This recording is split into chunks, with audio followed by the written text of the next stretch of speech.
Boss TV ವೀಕ್ಷಕರಿಗೆ ಮಂಜುನಾಥ್ ಭಟ್ ಗುರುಜಿ ಮಾಡುವ ನಮಸ್ಕಾರಗಳು. ಹೊಸ ವರ್ಷದ ಶುಭಾಶಯಗಳು. ಯುಗಾದಿ ವರ್ಷ ಭವಿಷ್ಯ 2026 ಧನು ರಾಶಿ. ಧನು ರಾಶಿಯಲ್ಲಿ ಇರತಕ್ಕಂಥ ವಿಶೇಷವಾಗಿರ್ತಕ್ಕಂಥ ಚೈತನ್ಯ, ಸಾಹಸ, ದೈವಾನುಗ್ರಹ ಮತ್ತು ಪೂರ್ವಾಜಿತ ಕರ್ಮದ ಶುಭಫಲಗಳು, ಹಿಂದಿನ ಮಾಡಿರ್ತಕ್ಕಂಥ ಒಳ್ಳೆಯ ಒಂದು ಆಸ್ತಿ, ಸಂಪತ್ತು, ಯಶಸ್ಸು ಎಲ್ಲ ಸಿಗುವಂಥ ಯೋಗಗಳು ಈ ಒಂದು ಧನು ರಾಶಿಯವರಿಗೆ ಪ್ರಾಪ್ತಿಯಾಗಿದೆ. ಈ ಧನು ರಾಶಿಯವರಿಗೆ ಒಳ್ಳೆಯ ಒಂದು ಫಲಗಳನ್ನು ಅನುಭವಿಸ್ತಾ ಇದ್ದೀರಿ. ಧನು ರಾಶಿಯಲ್ಲಿ ಇರತಕ್ಕಂಥ ವ್ಯಕ್ತಿಗಳಿಗೆ ಅವರ ಮನೆಯಲ್ಲಿ ಶುಭ ಕಾರ್ಯಗಳು ನಡೆದಿದೆ. ಮತ್ತು ಮನೆಯಲ್ಲಿ ನಿಮಗೆ ನಾಮಕರಣ ಆಗುವಂತಹದ್ದು, ಮತ್ತು ಮನೆ ಕಟ್ಟುವಂತಹದ್ದು, ಗೃಹ ಪ್ರವೇಶ ಮಾಡ್ತಕ್ಕಂಥದ್ದು, ಸೈಟ್ ತೆಗೆದುಕೊಳ್ಳೋದು, ಪ್ಲಾಟ್ ತೆಗೆದುಕೊಳ್ಳೋದು, ಕಾರ್ ತೆಗೆದುಕೊಳ್ಳೋದು, ಹೀಗೆ ಒಂದು ಒಳ್ಳೆಯ ಒಂದು ಶುಭ ಸಂದರ್ಭ, ಶುಭ ಯೋಚನೆ, ಶುಭ ಯೋಗ ಎಲ್ಲವೂ ಕೂಡ ಈ ಒಂದು ಧನುರಾಶಿಯವರಿಗೆ ಪ್ರಾಪ್ತಿಯಾಗಿದೆ. ಈ ಧನುರಾಶಿಯಲ್ಲಿರ್ತಕ್ಕಂಥ ವ್ಯಕ್ತಿಗಳು ಪ್ರತಿಯೊಂದು ಕೆಲಸವನ್ನ ಕಾರ್ಯವನ್ನು ಕೂಡ ನೇರವಾಗಿ ಮಾಡ್ತಕ್ಕಂಥದ್ದು, ಅಂದರೆ ಸ್ಟ್ರೈಟ್ ಆಗಿರುತ್ತೆ. ಇವರದು ಟ್ರಾನ್ಸ್ಪರೆಂಟ್ ಆಗಿರುತ್ತೆ. ಕನ್ನಡಿ ಥರ ವ್ಯವಹಾರವನ್ನು ಇಟ್ಟುಕೊಂಡಿರ್ತಕ್ಕಂಥ ವ್ಯಕ್ತಿಗಳು ಈ ಧನುರಾಶಿಯಲ್ಲಿ ಜನಿಸ್ತಕ್ಕಂಥ ವ್ಯಕ್ತಿಗಳು. ಈ ಧನುರಾಶಿ ಇರ್ತಕ್ಕಂಥ ವ್ಯಕ್ತಿಗಳು ತುಂಬ ದೈವರ ಆರಾಧನೆ ಮಾಡ್ತಕ್ಕಂಥವ್ರು. ಧರ್ಮ, ಕರ್ಮ, ಪಾಪ, ಪುಣ್ಯ ಎಲ್ಲವನ್ನು ಯೋಚನೆ ಮಾಡಿ ಒಳ್ಳೆಯ ಕೆಲಸವನ್ನು ಮಾಡ್ತಕ್ಕಂಥದ್ದು. ಸಮಾಜಮುಖಿಯಲ್ಲಿ ಒಳ್ಳೆಯ ಒಂದು ಹುದ್ದೆಯಲ್ಲಿರ್ತಕ್ಕಂಥವ್ರು.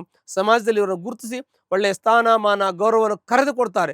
ಅಷ್ಟು ಒಳ್ಳೆಯ ಪ್ರಾಮಾಣಿಕ, ಶ್ರದ್ಧೆ, ನಿಷ್ಠೆಯಿಂದ ಕೆಲಸ ಮಾಡ್ತಕ್ಕಂಥವ್ರು ಈ ಧನುರಾಶಿಯವರು. ಹೀಗೆ ಧನುರಾಶಿಯವರಿಗೆ ಶುಭಫಲಗಳು ಪ್ರಾಪ್ತಿಯಾಗಿದೆ. ಅವರು ತುಂಬ ಜನಕ್ಕೆ ಒಳ್ಳೇದು ಮಾಡ್ತಾರೆ. ಧನುರಾಶಿಯವರಿಂದ ತುಂಬ ಜನಕ್ಕೆ ಒಳ್ಳೆಯದಾಗಿದೆ. ತುಂಬ ಜನಕ್ಕೆ ಸುಖ, ಶಾಂತಿ, ನೆಮ್ಮದಿಯನ್ನು ನೆಲೆಸೋದಕ್ಕೆ, ಮನೆಯಲ್ಲಿ ಕುಟುಂಬದಲ್ಲಿ ನೆಲೆಸೋದಕ್ಕೆ ಅವರು ಕಾರಣೀಭೂತರಾಗಿದ್ದಾರೆ. ಹಾಗಾಗಿ ಧನುರಾಶಿಯವರು ಏನು ಮಾಡ್ಕೊಂಡಿದ್ದಾರೆ ಅಂತ ಕೂಡ ನಾವು ನೋಡಬೇಕಾಗತ್ತೆ.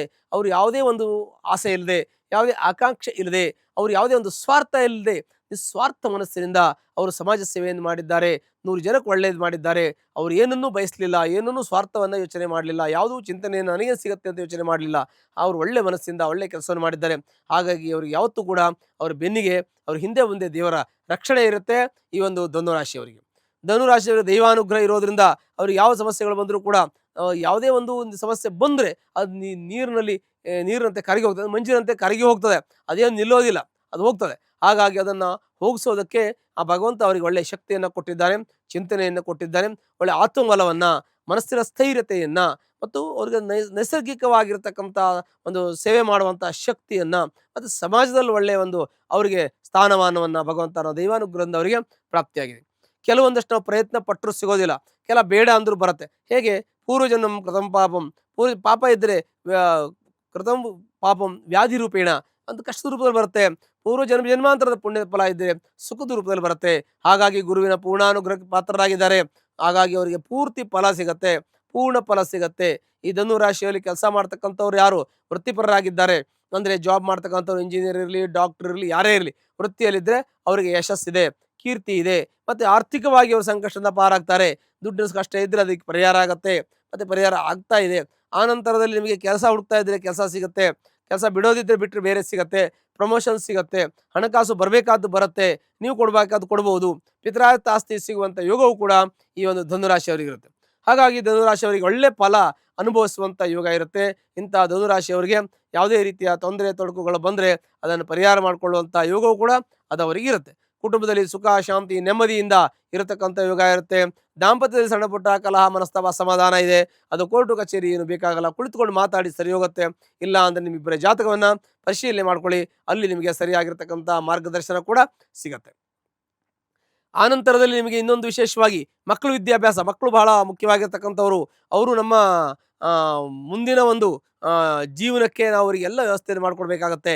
ಯಾಕೆಂದರೆ ನಮ್ಮ ಮಕ್ಕಳನ್ನು ನಾವು ಕಾಪಾಡಬೇಕಂತದ್ದು, ಸಂಸ್ಕಾರ ಕೊಡೋದು, ವಿದ್ಯಾಭ್ಯಾಸ ಮಾಡಿಸೋದು, ಅವರು ಒಂದು ಉತ್ತಮವಾಗಿರ್ತಕ್ಕಂಥ ಸ್ಥಾನಕ್ಕೆ ಮುಟ್ಟುವರೆಗೆ ನಮ್ಮ ಜವಾಬ್ದಾರಿ ಇರುತ್ತೆ, ಅವ್ರ ಕಾಲ ಮೇಲೆ ಅವ್ರು ನಿಂತ್ಕೊಳ್ಳೋವರೆಗೆ. ಹಾಗಾಗಿ ಮಕ್ಕಳ ವಿದ್ಯಾಭ್ಯಾಸ ಚೆನ್ನಾಗಿರುತ್ತೆ.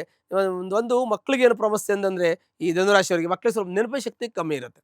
ನೆನಪು ಶಕ್ತಿ ಕಮ್ಮಿ ಇರೋದ್ರಿಂದ ಅವ್ರು ಎಷ್ಟು ಓದಿದ್ರು ಕೂಡ ಅವ್ರಿಗೆ ಎಷ್ಟು ಓದಿದ್ರು ಎಲ್ಲ ಗೊತ್ತಿರುತ್ತೆ, ಬರುತ್ತೆ, ಪರೀಕ್ಷಾ ಸಮಯದಲ್ಲಿ ಮರ್ತೋಗ್ತದೆ, ಎಕ್ಸಾಮಲ್ಲಿ ಮರ್ತೋಗ್ತದೆ.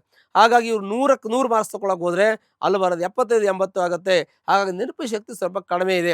ಅದಕ್ಕೇನಾದರೂ ಸಣ್ಣ ಪುಟ್ಟ ಪರಿಹಾರ ಮಾಡ್ಕೊಳ್ಳಿ, ಇಲ್ಲ ಜಾತಕ ಪರಿಶೀಲನೆ ಮಾಡ್ಕೊಳ್ಳಿ. ಮಕ್ಕಳಿಗೇನು ತೊಂದರೆ ಆಗೋದಿಲ್ಲ. ಮಕ್ಕಳು ಇವತ್ತು ಓದಿಲ್ಲ, ನಾಳೆ ಓದ್ತಾರೆ. ಆದರೆ ವಯಸ್ಸು ಕಡಿಮೆ ಇದಾಗುತ್ತೆ. ಏನಂದರೆ ವಯಸ್ಸಿನಲ್ಲಿ ಅವರಿಗೆ ಓಡ್ತಾ ಇರುತ್ತೆ, ವಿದ್ಯಾರ್ಜನೆಯಲ್ಲಿ ಹಿಂದೆ ಬರ್ತಾರೆ. ಹಾಗಾಗಿ ಅಂತ ವಯಸ್ಸು ಅವರಿಗೆ ಆ ವಯಸ್ಸಿಗೆ ತಕ್ಕನಾಗಿ ಅವ್ರು ಓದಬೇಕಾಗ್ತದೆ.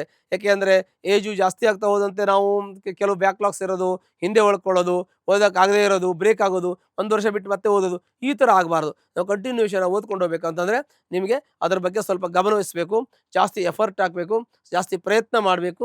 ಸ್ವಲ್ಪ ಕಷ್ಟಪಟ್ಟರೆ ಎಲ್ಲ ವಿದ್ಯಾಭ್ಯಾಸ ನಿಮಗೆ ಚೆನ್ನಾಗಿಯೇ ಬರುತ್ತೆ. ನೆನಪಿನ ಶಕ್ತಿಯಲ್ಲಿ ಸ್ವಲ್ಪ ತೊಂದರೆ ಇದೆ. ತುಂಬ ಕಷ್ಟಪಡ್ತೀರಾ, ಓದ್ತೀರಾ, ಎಲ್ಲ ಮಾಡ್ತೀರಾ, ಆದರೆ ಬ್ಯಾಕ್ಲಾಗ್ಸ್ ಇರೋದು, ಅಂದರೆ ಕೆಲವು ಸಬ್ಜೆಕ್ಟ್ ಫೇಲ್ ಆಗೋದು ಅಥವಾ 1 ವರ್ಷ ಗ್ಯಾಪ್ ಆಗುವಂಥ ಯೋಗ, ಬ್ರೇಕ್ ಆಗುವಂಥ ಯೋಗ ಬರುತ್ತೆ. ಅದು ಬರದೇ ಇದ್ದಾಗ ನೀವು ನೋಡ್ಬೇಕಂತಂದರೆ ನೀವು ಜಾತಕ ಪರಿಶೀಲನೆ ಮಾಡ್ಕೊಳ್ಳಿ. ಅದು ತಾನಾಗೇ ಸರಿ ಹೋಗ್ತದೆ, ಏನು ಚಿಂತೆ ಬೇಡ. ಅಥವಾ ತುಂಬ ಲಾಂಗ್ ಟೈಮಿಂದ ಈ ಥರ ಇದೆ ಅಂದರೆ ಚೆಕ್ ಮಾಡ್ಕೊಳ್ಳಿ. ಈ ತಾತ್ಕಾಲಿಕವಾಗಿ ಏನು ಬೇಡ. ಅವರಿಗೂ ಕೂಡ ದೇವರು ಕೈ ಬಿಡಲ್ಲ. ಅವರು ಒಳ್ಳೆಯ ಒಂದು ಸ್ಥಾನಮಾನವನ್ನು, ಹುದ್ದೆಯನ್ನು ಭಗವಂತ ಕೊಡ್ತಾನೆ ನಿಮ್ಮ ಮಕ್ಕಳಿಗೆ, ಅದು ಗ್ಯಾರಂಟಿನೇ, ಅನುಮಾನ ಇಲ್ಲ. ನಿಮ್ಮ ಮಕ್ಕಳ CA ಮಾಡ್ಬೋದು, CS ಮಾಡ್ಬೋದು, ಇಂಜಿನಿಯರ್ ಆಗ್ಬೋದು, ಡಿಫೆನ್ಸಿಗೆ ಹೋಗ್ಬೋದು, ಇಲ್ಲ ಸೈಂಟಿಸ್ಟ್ ಆಗ್ಬೋದು, ವೈದ್ಯರಾಗ್ಬೋದು, ಏನು ಬೇಕಾದರೂ ಆಗ್ಬೋದು. ಅವ್ರ ಸಾಧನೆ ಅವರಿಗೆ ಬಿಟ್ಟದ್ದು. ಭಗವಂತ ಬುದ್ಧಿ ಕೊಟ್ಟಿದ್ದಾನೆ, ಶಕ್ತಿ ಕೊಟ್ಟಿದ್ದಾನೆ, ಪ್ರಯತ್ನ ಮಾಡಿದ್ರೆ ಎಲ್ಲ ವಿದ್ಯೆ ಬರುತ್ತೆ. ಹುಟ್ಟುವಾಗ ಯಾರು ಕಲ್ತ್ಕೊಂಡು ಬಂದಿರಲ್ಲ. ನಾವು ಹುಟ್ಟಿದ ಮೇಲೆ ನಾವು ನಮ್ಮ ಜ್ಞಾನವನ್ನು ಸಂಪಾದನೆ ಮಾಡಬೇಕು. ಅದ್ರ ಜೊತೆಗೆ ನಾವು ಪೂರ್ವಜ ಮಾಡಿರ್ತಕ್ಕಂಥ ಪುಣ್ಯದ ಸಂಪಾದನೆಯನ್ನು ಕೂಡ ನಾವು ಅನುಭವಿಸ್ಕೊಂಡು ಹೋಗಬೇಕು. ಹಾಗಾಗಿ ತಮಗೆ ಧನುರಾಶಿಯವರಿಗೆ ಒಳ್ಳೆಯ ಶುಭಫಲಗಳು ಪ್ರಾಪ್ತಿಯಾಗತ್ತೆ ಅಂತ ನಾವು ನಿಮಗೆ ಹೇಳ್ತೀವಿ, ಮತ್ತು ಆಗ್ತಾ ಇದೆ ಅಂತ ನಾವು ಹೇಳ್ತೀವಿ. ಈ ವರ್ಷ ಉತ್ತರಾರ್ಧದಲ್ಲಿ ನಿಮಗೆ ಸ್ವಲ್ಪ ಸಾಲ ಆಗುವಂತಹ, ಅಂದರೆ ಈ ವರ್ಷದ ಕೊನೆಯ ಭಾಗದಲ್ಲಿ ಸಾಲ ಆಗುವಂಥ ಯೋಗ, ಸ್ವಲ್ಪ ಮಟ್ಟಿಗೆ ಸಾಲ ಕೊಟ್ಟದ್ದು ಸಿಕ್ಕಾಕೊಳ್ಳುವಂಥ ಯೋಗ ಕೂಡ ಇರುತ್ತೆ. ಆರೋಗ್ಯದ ಸಣ್ಣ ಪಟ್ಟ ಸಮಸ್ಯೆಗಳು ಕೂಡ ನಿಮಗೆ ಈ ಒಂದು ವರ್ಷದ ಕೊನೆಯಲ್ಲಿ ಬರ್ತದೆ. ಮಕ್ಕಳು ಈ ವರ್ಷದಲ್ಲಿ ಕೊನೆಯ ಭಾಗದಲ್ಲಿ ಸ್ವಲ್ಪ ವಿದ್ಯಾಭ್ಯಾಸ ಹಿನ್ನಡೆ ಆಗ್ಬೋದು, ದಾಂಪತ್ಯದ ಸ್ವಲ್ಪ ಅಸಮಾಧಾನ ಆಗ್ಬೋದು. ಈ ವರ್ಷದ ಕೊನೆಯ ಭಾಗದಲ್ಲಿ ಆ ಥರ ಸಮಸ್ಯೆ ಇರ್ತದೆ. ಅದಕ್ಕೆ ತಾವು ಜಾಗೃತರಾಗಿರಬೇಕು. ಅಂದರೆ ಅದಕ್ಕೆ ಯೋಚನೆ ಮಾಡಬೇಕು, ಮುಂದೆ ಏನಾಗುತ್ತೆ ಅನ್ನೋದನ್ನು ಯೋಚನೆ ಮಾಡಿ ಅದನ್ನು ಪ್ರಾರಂಭದಲ್ಲೇ ಸರಿ ಮಾಡ್ಕೋಬೇಕು. ಹಾಗಾಗಿ ಮಾಹಿತಿಯನ್ನು ಕೊಟ್ಟಿದ್ದೀನಿ, ಯಾರು ತಪ್ಪು ತಿಳ್ಕೊಬಾರ್ದು. ಹಾಗಾಗಿ ಒಂದು ಜಾತಕದಲ್ಲಿ ತಮ್ಮ ಒಂದು ರಾಶಿಗೆ ಒಳ್ಳೆಯ ಶುಭಫಲಗಳಿದೆ. ಸಾಮಾನ್ಯವಾಗಿ ನಿಮಗೆ ಮುಕ್ಕಾಲು ಭಾಗ ಶುಭಫಲಗಳಿದೆ. ಎಲ್ಲ ಅನುಭವಿಸ್ತಾ ಇದ್ದೀರಾ. ಅನುಭವಿಸಿ ಸುಖ, ಶಾಂತಿ, ನೆಮ್ಮದಿ ಎಲ್ಲ ತಮಗೆ, ತಮ್ಮ ಕುಟುಂಬಕ್ಕೆ ಸಿಗುತ್ತೆ. ಒಂದು ವೇಳೆ ನಿಮ್ಮ ತೊಂದರೆಯಲ್ಲಿದ್ದರೆ ಅದಕ್ಕೆ ಸಂಬಂಧಪಟ್ಟಂಥ ಪರಿಹಾರವನ್ನು, ಅಂದರೆ ನಿಮ್ಗಲ್ಲಿ ದೊಡ್ಡದಾಗೇನಿಲ್ಲ, ಸಣ್ಣದಾಗಿ ಪರಿಹಾರ ಮಾಡಿಕೊಂಡ್ರೆ ಸಾಕು. ಹತ್ತಿರಲ್ಲಿರ್ತಕ್ಕಂತಹ ಈಶ್ವರನ ದೇವಸ್ಥಾನಕ್ಕೆ ಹೋಗಿ 9 ಸೋಮವಾರ ರುದ್ರಾಭಿಷೇಕವನ್ನು ಮಾಡೋದ್ರಿಂದ ನಿಮ್ಮ ಕಷ್ಟ, ನಷ್ಟ, ದುಃಖ, ಶೋಕ ಇವೆಲ್ಲವೂ ಕೂಡ ಪರಿಹಾರ ಹೊಂದಿ ನಿಮ್ಮ ಮನೆಯಲ್ಲಿ, ಮನಸ್ಸಲ್ಲಿ ಸುಖ, ಶಾಂತಿ, ಸಮೃದ್ಧಿ, ವಸ್ತು, ವಾಹನ, ಧನ, ಕನಕ, ಐಶ್ವರ್ಯ ಎಲ್ಲವೂ ಕೂಡ ಭಗವಂತನ ಅನುಗ್ರಹದಿಂದ ನಿಮಗೆ ಪ್ರಾಪ್ತಿಯಾಗ್ತದೆ. ಶುಭವಾಗಲಿ.